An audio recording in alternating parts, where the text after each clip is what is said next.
I'm not going to want to pull this system apart to do it later. So I thought, you know, I might as well.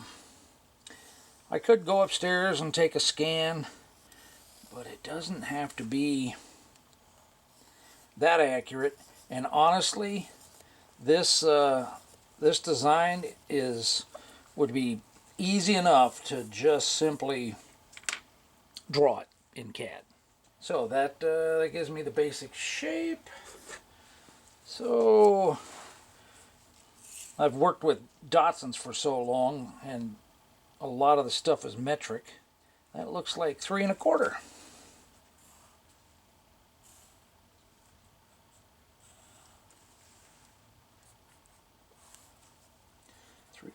.25. Oh, and the bolt hole sizes are different. Now, the studs are the same size and they fit this small hole. So if I was to do this, I would just make all 4 holes the same size. There's no point. So in doing this, you know, you could figure they didn't go to oddball numbers, you know, so it's not going to be an inch 1.77 inches, okay? 1.75, you know, once you start getting that close, then, you know, if you're at 70, you know, you just roll it back down to 50 and you're like, yeah, that's pretty damn close. So 1.75. This is in the middle, at least side to side, and top to bottom. That looks pretty darn close, 0.9375. And it really doesn't have to be that accurate. Let's see, we need diameter on the holes, 0.335. Easy way to measure holes too is to, this is 5/16. Okay, most likely those are 5/16 bolts. So the next size is 21/64. Put down that they're 5/16 bolts. Yeah, that's 21/64. So it is slightly under 3 1/4. I'm just going to call it 3 1/4. And it's slightly over 4 1/4. 1/15 over. So I'm just going to call it 4 1/4. And not that I could use them, but I'll tell you, I may just to play, because I have the time now, and I have the resources. I may see about making that up, just for grins and giggles. Okay, so, oh, now I need to figure out this radius. I need to figure out these radius gauges. Hopefully they'll go big enough. I think that's probably second to the biggest.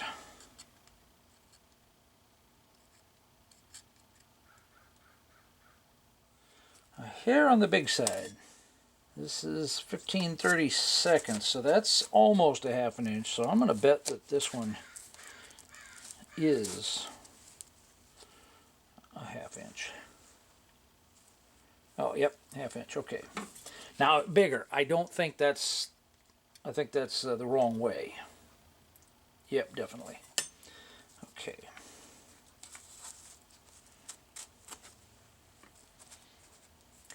7/16.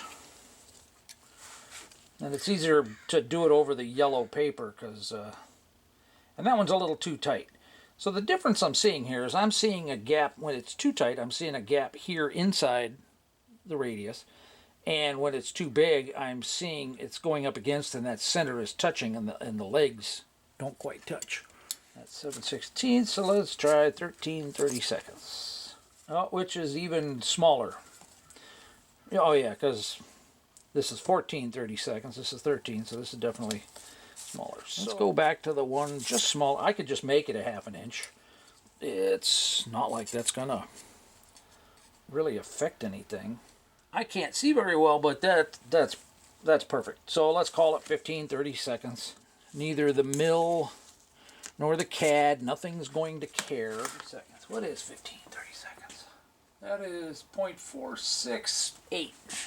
And I can assume that's the same for all of it. Now this would actually be pretty cheap to get Sencut Sen to make. In 1/2 inch aluminum? I don't know. But I'd draw it up first and figure it out, and then This is the kind of thing that, you know, I could clamp this in the CNC mill, get it close, and I got to have Acorn and my Renshaw probe set up. But then you could have it scan, you know, and reverse engineer kind of thing. This isn't that difficult, so not really worth trying to do that. You know, this one, for the most part, you know, the tape measure is going to be close enough. So let's see here. That is to the landing. I could make it a little bit smaller. 4 5/8 would be fine. And it's square. Nice. The holes are 3 3/8 apart. These should be 5/16, I think. 0.31, 0.3125, 5/16. And I'm putting a note there saying 5/16 bolts. You know, 5/16 drill goes a hair over, so I think we're golden. A quarter would just clear the radius, so let's make it 2 3/8. If you look real close, can we look real close? So looking at that real close, that knurled area stands proud of this surface. Okay, so what I would do then is you can either make the bolt holes bigger, or since it's a 1/2 inch thick, I'm going to measure that, and then I'm going to make it a recess, a counter bore in the plate. It only needs to be done on one side, so there's, you know, still one op to get it milled. 0.5. Let's call it a 1/2 inch. The only other thing I'm missing is the radius. Oh, that's pretty darn close. A little bigger though. Oh, I think maybe that's perfect. All right, somewhere right in between them, or the bigger one's fine. So 2 inch radius. That would have been my guess if I had to guess, but then 1.5 inches. So I'm just going to call it a 2 inch radius. I think it'll look just fine. Oh, not 2 inch radius, 2 inch diameter. So that's a 1 inch. It turned out to be super easy to get this on because the hole was big enough. It just went right over the rod end there, and then I just pushed it on a little bit, and it, you know, more or less snapped into the groove there. And this side, since it was a big outer bore, it just had a lip to catch on the inside. I thought originally it was pinched between two harder areas. That's why I thought it was going to be hard to push it in, but I just had to, you know, hold one side and push the rest down, and it went super easy. I think I've shared a little bit about this. I think I showed these out at the car, maybe, just saying, you know, hey, where they'll fit in kind of thing. I just wanted to share a little more here. Basically, I reprinted this one. Oops, those are the bottoms. Because my CAD work was off, and I don't know if you can tell, but this one here's got a taper to it. I did 0.5265 for the top and 0.5625. I got the 6 and the 2 transposed, and so it made a tapered hole. And so then this didn't want to fit in there. Okay, I changed that, and then I actually increased the length there a little bit, and so now that fits in there beautifully. Okay, and what it is this is supposed to be a spacer between the brackets and the firewall. This gets held on by a little thin plate, okay, that gets clamped between this and the firewall. And this is the boot for the brake pedal push rod. And since this is going to stick out behind the plate, and I don't know if I've explained this before, maybe I did, maybe it's double, anyway. I could have just kept it at the correct size as I drew it here, and have it smaller, just big enough for this. But then I would have had to put a counter bore on here anyway, you know, for that to recess in. And that would be cool and clean and stuff like that. But, you know, when you're machining something like this, it'd just be easier to cut the whole thing out, okay? That means I could have this laser cut out of aluminum. I don't know that I'd want to try to do it out of 1/2 inch plate steel. You could also make it out of 1/2 inch HDPE, high density polyethylene, something like that. You could get a 1/2 inch thick cutting board and cut it out of that. I could make it out of aluminum. I have the resources.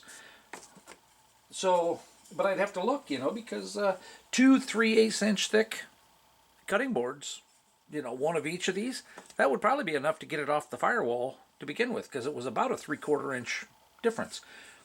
Well, I took the same size drill that these holes are going to be 5/16, and ran them through here, get the plastic accurate. And then this goes behind this, but I forgot about having to chamfer that. Guess I could hit that with the sander. Well, I unprettied it, but oh yeah, that works.